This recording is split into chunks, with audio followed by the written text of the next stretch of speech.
Hey, Shalom wa QAM Yasharahla. Today we're going to read the first book of Maccabees Chapter 4. This is first Maccabees Chapter 4. Then took Gorgias 5,000 footmen and 1,000 of the best horsemen, and removed out of the camp by night, to the end he might rush in upon the camp of the Jews, and smite them suddenly. And the men of the fortress were his guides.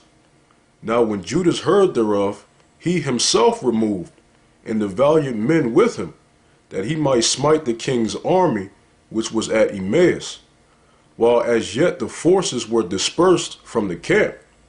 In the mean season came Gorgias by night into the camp of Judas, and when he found no man there, he sought them in the mountains, for said he, These fellows flee from us.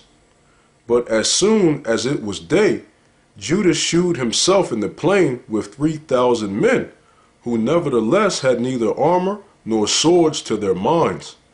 And they saw the camp of the heathen, that it was strong and well harnessed, and compassed round about with horsemen, and these were expert of war. Then said Judas to the men that were with him, Fear ye not their multitude, neither be ye afraid of their assault. Remember how our fathers were delivered in the Red Sea, when Pharaoh pursued them with an army. Now therefore let us cry unto heaven, if peradventure the Lord will have mercy upon us, and remember the covenant of our fathers, and destroy this host before our face this day, that so all the heathen may know that there is one who delivereth and saveth Israel. Then the strangers lifted up their eyes and saw them coming over against them, wherefore they went out of the camp to battle. But they that were with Judas sounded their trumpets. So they joined battle, and the heathen, being discomfited, fled into the plain. Howbeit, all the hindmost of them were slain with the sword, for they pursued them unto Gazra, and unto the plains of Idumea, and Azotus, and Jemniah, so that there were slain of them upon 3,000 men. This done, Judas returned again with his hosts from pursuing them, and said to the people, Be not greedy of the spoils, inasmuch as there is a battle before us, and Gorgias and his hosts are here by us in the mountain. But stand ye now against our enemies, and overcome them, and after this ye may boldly take the spoils. As Judas was yet speaking these words, there appeared a part of them looking out of the mountain, who when they perceived that the Jews had put their host to flight, and were burning the tents, for the smoke that was seen declared what was done, when therefore they perceived these things, they were sore afraid, and seeing also the host of Judas in the plain ready to fight, they fled every one into the land of strangers. Then Judas returned to spoil the tents, where they got much gold, and silver, and blue silk, and purple of the sea, and great riches. After this they went home, and sung a song of thanksgiving, and praised the Lord in heaven, because it is good, because his mercy endureth forever. Thus Israel had a great deliverance that day. Now all the strangers that had escaped came and told Lysias what had happened, who, when he heard thereof, was confounded and discouraged, because neither such things as he would were done unto Israel, nor such things as the king commanded him were come to pass. The next year, therefore following, Lysias gathered together 70,000 choice men of foot, and 5,000 horsemen, that he might subdue them. So they came into Idumea, and pitched their tents at Bethshur, and Judas met them with 10,000 men. And when he saw that mighty army, he prayed and said, Blessed art thou, O Savior of Israel, who didst quell the violence of the mighty man by the hand of thy servant David, and gavest the host of strangers into the hands of Jonathan the son of Saul, and his armor-bearer. Shut up this army in the hand of thy people Israel, and let them be confounded in their power and horsemen. Make them to be of no courage, and cause the boldness of their strength to fall away, and let them quake at their destruction. Cast them down with the sword of them that love thee, and let all those that know thy name praise thee with thanksgiving. So they joined battle, and there were slain of the host of Lysias about 5,000 men. Even before them were they slain. Now when Lysias saw his army put to flight, and the manliness of Judas's soldiers, and how they were ready either to live or die valiantly, he went into Antioch, and gathered together a company of strangers, and having made his army greater than it was, he purposed to come again into Judea. Then said Judas and his brethren, Behold, our enemies are discomfited.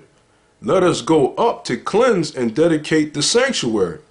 Upon this all the hosts assembled themselves together and went up into Mount Sion.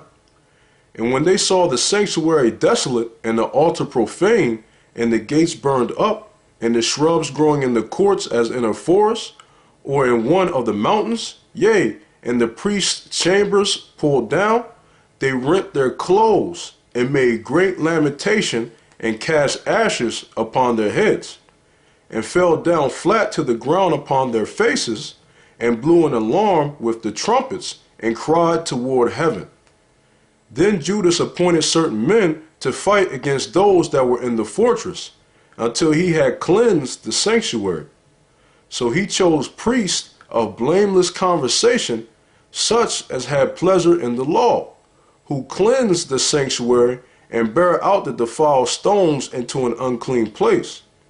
And when as they consulted what to do with the altar of burnt offerings, which was profane, they thought it best to pull it down, lest it should be a reproach to them, because the heathen have defiled it.